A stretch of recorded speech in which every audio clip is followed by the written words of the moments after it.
얘들아 안녕. 매일 성장하는 한국사 19번째 디딤 영상입니다. 자, 오늘은 여러분들 대단원 1단원의 중단원 6단원 세 번째 주제 새로운 사상이 유행하다 조선 후기에 유행했던 여러 사상들에 대해서 배워보도록 하겠습니다. 자, 먼저 첫 번째 서학의 전래와 실학의 발달 한번 볼게요. 첫 번째 서학의 전래 보면 서학은 여러분들 서양의 학문이란 뜻입니다. 서양의 학문. 자, 서학의 전래, 서학이 어떻게 들어왔느냐. 자, 17세기 무렵에 중국에 다녀온 사신들이, 즉 청나라에 다녀온 사신들이 그 중국에서 천주교 서적, 그리고 고려만국전도, 천리경, 이런 다양한 서양 문물을 가져와서 서학이라고 하는 이름으로 조선에 소개가 됩니다. 자, 고려만국전도라고 하면은 그 이탈리아에서 온 이 마테오 리치라고 하는 선교사가 있어. 이 선교사가 중국에서 만든 세계 지도거든요. 중국에서 그린 건데 이거를 이제 조선 사람들이 중국에 사신 다녀오면서 가져오게 된 거죠.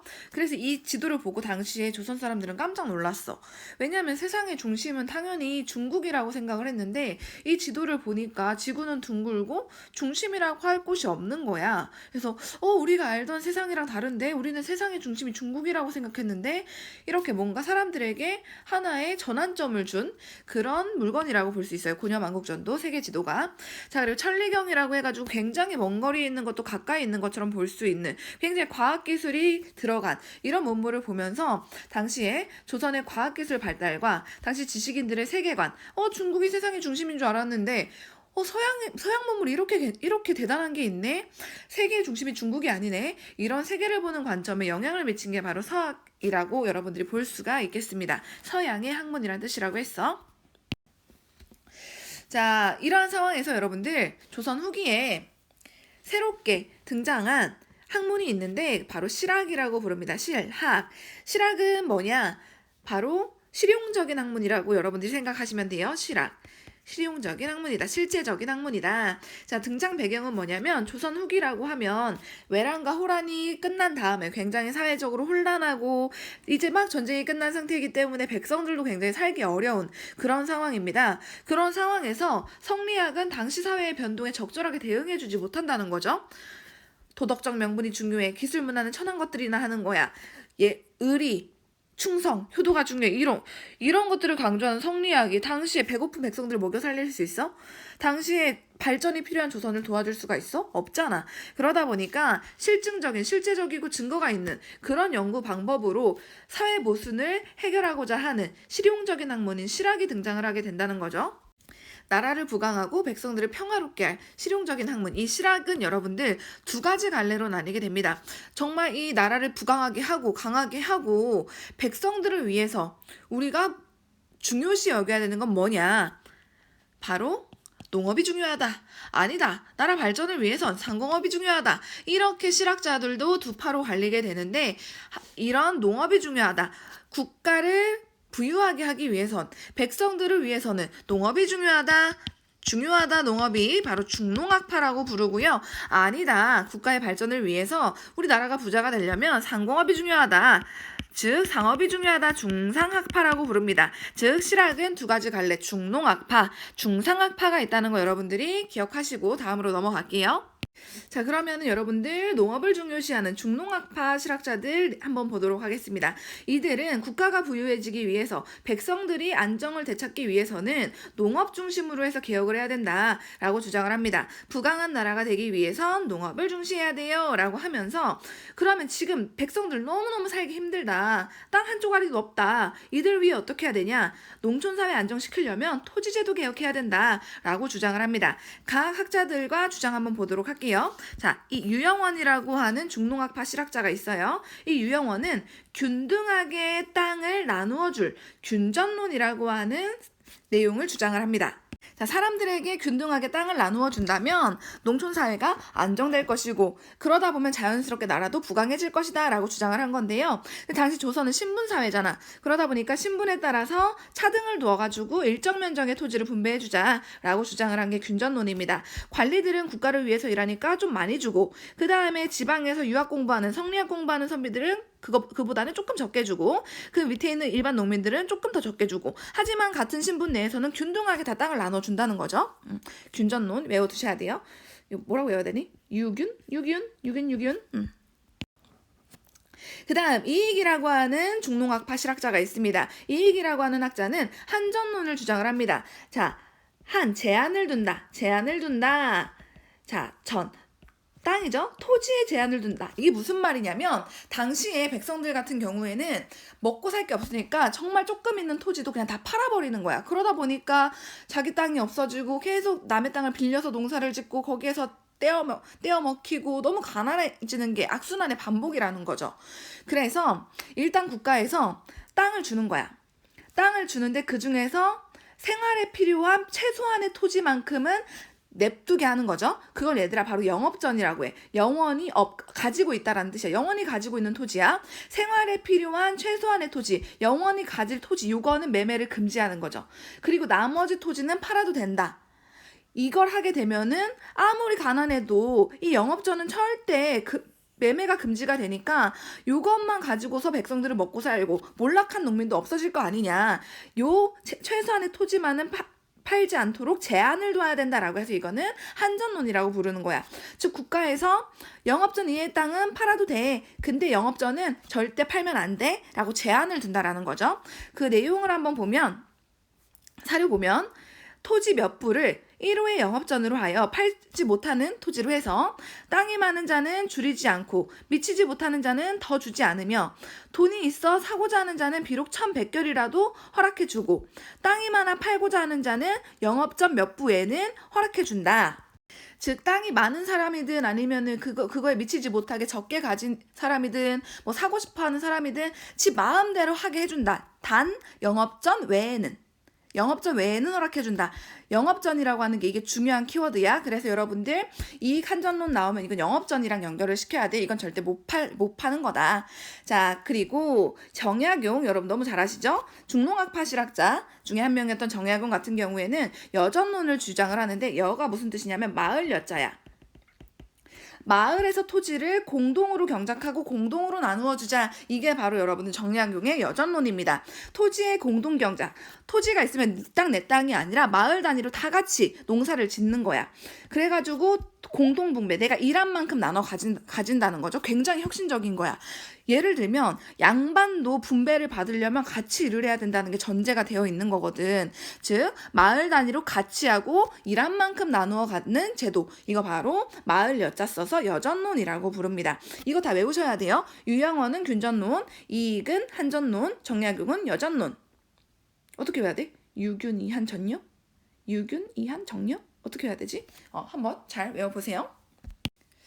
자, 이제 중농학파 실학자와는 다르게 상업을 중요시하는 중상학파 실학자들 한번 보도록 하겠습니다. 이들은 여러분들 다른 말로 북학파라고도 부릅니다. 즉 여러분들 호란 이후에 북학론이 등장을 하잖아. 그 사람들이 자연스럽게 이제 상공업이 중시돼야 되고 청나라 문물 받아들여야 되고 라고 하면서 우리나라 발전하려면 청나라처럼 새로운 물건들 많이 만들어야 되고 물건도 많이 사고 팔고 교류를 많이 해야 돼 라고 하면서 자연스럽게 중상학파 실학자가 되었다라고 생각하시면 돼요.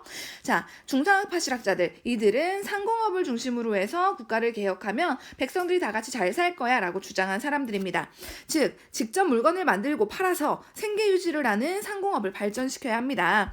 그리고 청나라 문물을 받아들여서 더 많은 무역을 해야 발전할 수 있습니다. 즉 청나라의 문물 수용과 상공업을 진흥시킬 것. 진흥은 여러분들 흥하게 한다.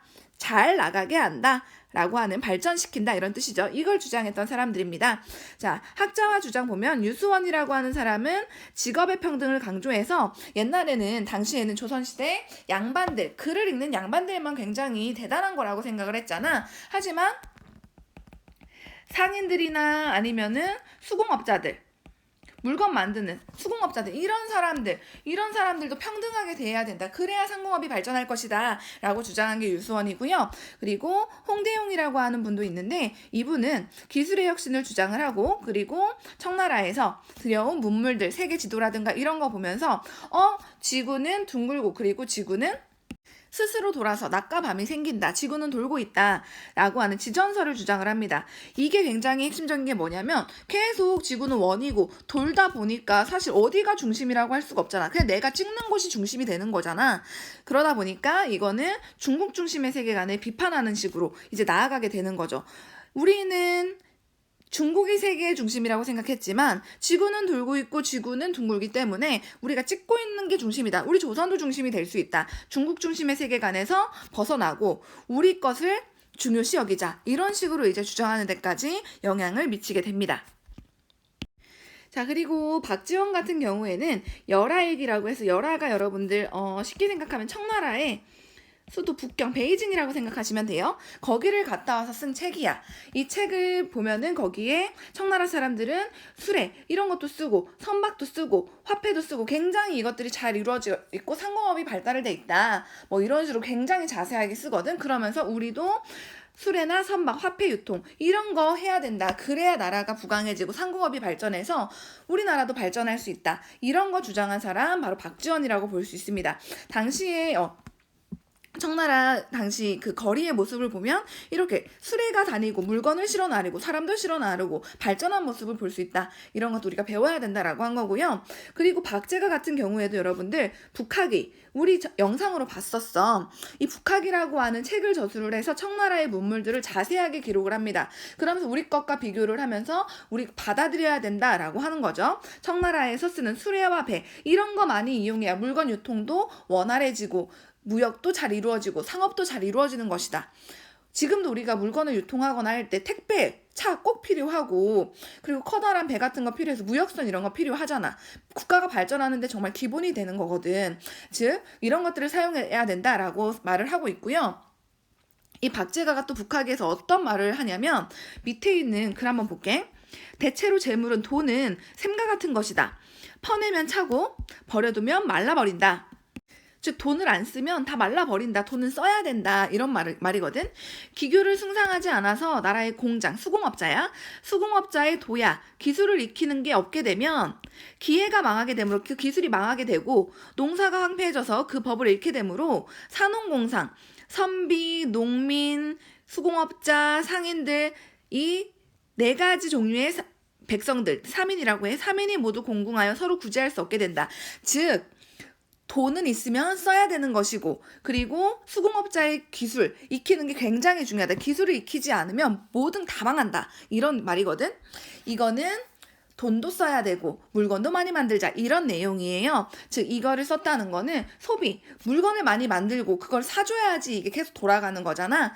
즉 소비 촉진을 통해서 경제를 활성화시켜야 된다. 이런 거 강조하는 그런 모습을 이 박제가가 보이고 있습니다. 이 박제가는요 여러분들 퀴즈에 나오니까 이 이름 외워두세요. 북학이 하면 박제가 바로 이렇게 연결이 돼야 돼. 자, 우리가 방금까지 실학이라고 하는 사상을 봤고요. 이제 백성들 사이에서 굉장히 유행했던 예언, 앞날을 이제 미리 점쳐보는 거죠. 이 예언 사상의 유행 한번 보도록 하겠습니다. 자, 예언 사상이 유행한 배경을 보면 조선 후기에 지배층이 계속 농민들을 스타를 하고 재난도 계속 거듭되거든요. 흉년이라든가 뭐 홍수라든가 지진이라든가 이런 것들이 계속 발생을 하고요. 질병이 유행을 하게 되면서 백성들이 너무너무 힘들어져. 그러니까 백성들이 자연스럽게 이 세상이 망하고 얼른 좋은 세상이 왔으면 좋겠다 라고 하는 바람을 가지게 되고 그런 것들이 모여서 이제 백성들 사이에서 말세의 노래, 이제 세상의 끝, 세상이 끝난다, 세상의 끝이 올 것이다, 멸망할 것이다, 그리고 변난, 세상이 바뀌는 그런 사건들이 발생할 것이다. 이런 것들을 예언하는 사상이 유행하는데 이걸 바로 예언 사상이라고 부르는 겁니다. 너무 사는 게 힘드니까 언젠가 세상이 바뀔 거야. 이 세상 망하고 새로운 사건들 터지면서 우리는 행복해질 거야. 이렇게 예언하는 사상들이 유행을 하게 된다는 소리야. 자, 이런 사상이 적힌 책 중에 정감록이라고 있어. 이 정감록 내용을 보통 보면 어떤 내용이냐면 지금 조선이 이성계가 세운 이씨 왕조의 나라잖아. 이씨 왕조가 망하고 정씨가 등장해서 우리를 새로 구해줄 거야 라고 하는 책이 바로 정감록이야. 즉 이것도 예언 사상인 거죠. 앞으로 어떻게 될 거야 라고 하는 거니까. 즉 백성을 구하고 새로운 세상을 열어줄 인물이 나타날 것이라고 예언한 서적이었던 정감록이 유행하게 되고요. 그리고 미륵신앙, 미륵은 미래에서 온 부처님이야. 미래에서 중생을 구제하러 온 부처님, 이 부처님이 와서 우리를 구제해줄 거야 라고 하는 미륵신앙이 확산이 되고요. 그 전라북도 고창 가보면은 선운사에 동부람지 마해열의 좌상이라고 하는 이런 불상이 있어요. 이 불상 여기에서 비결이 나와서, 비결은 어떤 미래를 점치는 책이야. 이게 나오게 되면은 뭐 세상이 바뀌고 더 나은 세상이 찾아온다 막 이런 식으로 그런 하나의 소문들 이런 것들이 굉장히 여기저기 떠돌게 됩니다. 이것도 다 예언 사상이죠. 자, 이런 예언 세상을 받아들인 일부는 정말 세상을 바꾸기 위해서 어떤 새로운 움직임을 보이기도 하는 거고요. 즉, 이 예언 사상은 19세기에 세도정치 시기야 사회를 바꾸고자 하는 사회 변혁 운동의 사상적 배경이 되기도 합니다. 우리가 지금 이렇게 반란을 일으키고 봉기를 일으키는 건 언젠가 세상이 바뀔 거기 때문이야 라고 하는 이런 운동의 배경이 되어준다는 뜻이죠. 예언 사상이. 자, 세 번째, 천주교의 확산과 동학의 창시 한번 보도록 하겠습니다. 역시나 조선 후기에 등장한 건데, 자, 천주교의 확산, 천주교 어떻게 확산이 되었는가? 원래 얘들아, 천주교는 진작에 들어왔었어. 그 청나라에 사신으로 갔던 그 사신단들이 천주교 서적 같은 것도 들어오면서 처음에는 천주교를 학문으로 그냥 연구를 해. 이건 대체 뭐 하는 거지? 라고 하면서 성경 공부를 그냥 한 거죠. 믿는 게 아니라, 하느님을 믿는 게 아니라, 이건 뭐지? 이거 무슨 교리지? 그래서 천주교는 다른 말로 서학이라고도 또 부릅니다. 근데 이거를 공부했던 18세기 후반에 남인 계열의 실학자들이 천주교를 공부를 하다 보니까 이거 너무너무 좋은 거다. 이 예수님이라고 하는 사람은 어떤 사람일까? 라고 하면서 이걸 완전히 신앙으로서 믿게 된 거죠. 신으로서 이제 받들게 된 겁니다. 자, 남인계열 실학자들에 의해서 천주교가 이제 신앙으로서 하나의 종교로서 받아들여지게 된다. 그래서 이게 굉장히 세계 기독교 역사에서도 정말 특이한 일인 게 보통은 선교사들이 다른 나라 가가지고 서양의 선교사들이 전파를 시키거든요. 근데 우리나라 같은 경우에는 전파된 게 아니라 자체적으로 공부해서 믿은 거다 보니까 기독교, 이 천주교 쪽에서도 우리나라는 굉장히 대단한 그런 하나의 국가로서 인정을 해줍니다. 자, 아무튼 자, 이런 천주교의 특징을 보면 천주교 기독교잖아요. 신 앞에 하느님 아래 모든 사람들은 다 평등하잖아. 그죠? 인간평등, 그리고 모두 사랑해라, 박애, 모두 그냥 차별하지 않고 평등하게 사랑하는 것도 박애라고 하거든. 이걸 굉장히 강조를 합니다. 그러다 보니까 당시의 하층민들 모든 인간 평등하다고? 나도 그럼 저 나를 맨날 괴롭히는 저 양반놈들 저놈들이랑 나 똑같은 거야? 뭐 이렇게 생각하게 될 거고, 당시에 신분에 이렇게 불만을 가지고 있던 중인들이라든가 상민들, 그리고 일반 부녀자들 사이에서 이 천주교가 어마무시하게 막 전파가 되기 시작을 합니다.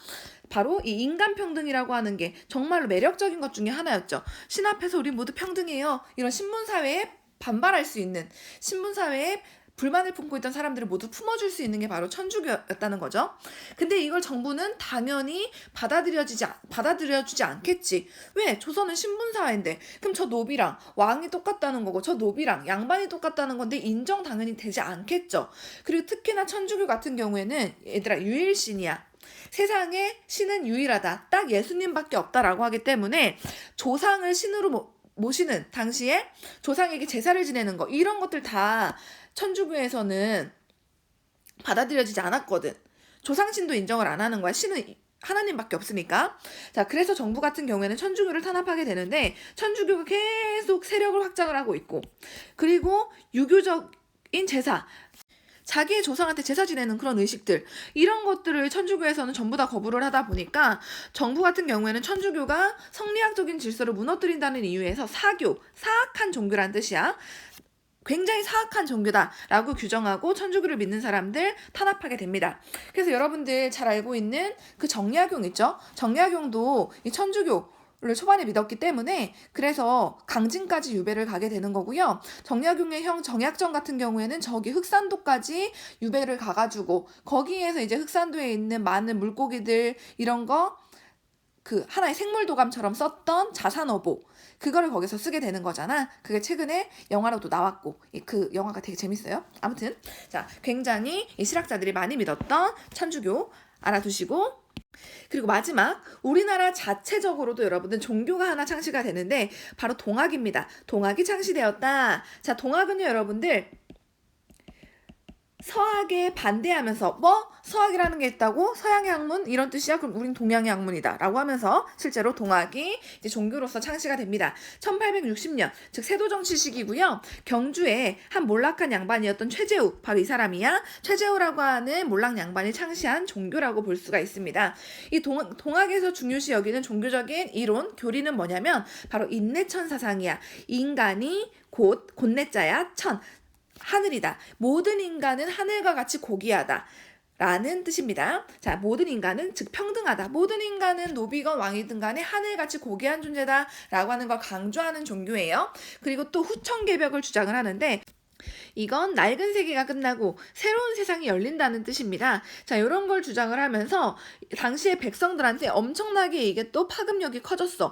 왜 모든 인간은 평등하다라고 말을 하고 있고 이 힘든 세상이 끝나고 새로운 세상이 열린다고 하니까 너도 나도 믿으면서 남부지방, 경상도나 전라도, 충청도 이런 지방 중심으로 확산이 됩니다. 근데 역시나 이 동학에서의 인내천 모두가 평등하다라고 하는 사상 때문에 정부가 역시나 동학도 사악한 종교로 규정을 하면서 당시에 교주였던 최재우를 처형시키게 되면서 약간 주춤하지만 그래도 계속 동학은 퍼져나가고 있는 그런 상황이다. 여러분들이 이렇게 이해를 하시면 될 것 같고요. 자, 요거는 여러분들 참고해서 좀 알아두실 필요가 있어요. 지금 천주교와 동학의 공통점이 여러분들 뭐라고 생각해요? 모든 인간은 평등하다. 평등하다라고 하는 거. 모든 인간은 하늘 같은 존재다. 평등하다. 이거는 공통점이야. 근데 천주교 같은 경우에는 오직 하느님만 신으로 보기 때문에 제사 지내지 말라고 하잖아. 근데 동학은 우리나라에서 양반이 만든 거다 보니까 우리 거 존중해야 된다고 여겨져가지고 동학은 유교적인 제사의식 요것 인정합니다. 요게 바로 동학과 서학의 차이점, 가장 큰 차이점이라고 보면 돼. 동학은 우리 것이기 때문에 제사를 허용하지만 서학은 유일신 신앙이어서 조상신에게 제사 지내는 거 거부한다 라고 하는 요런 차이점이 있다는 것도 알아두시면 될 것 같아요. 자, 오늘 여기까지 할게요.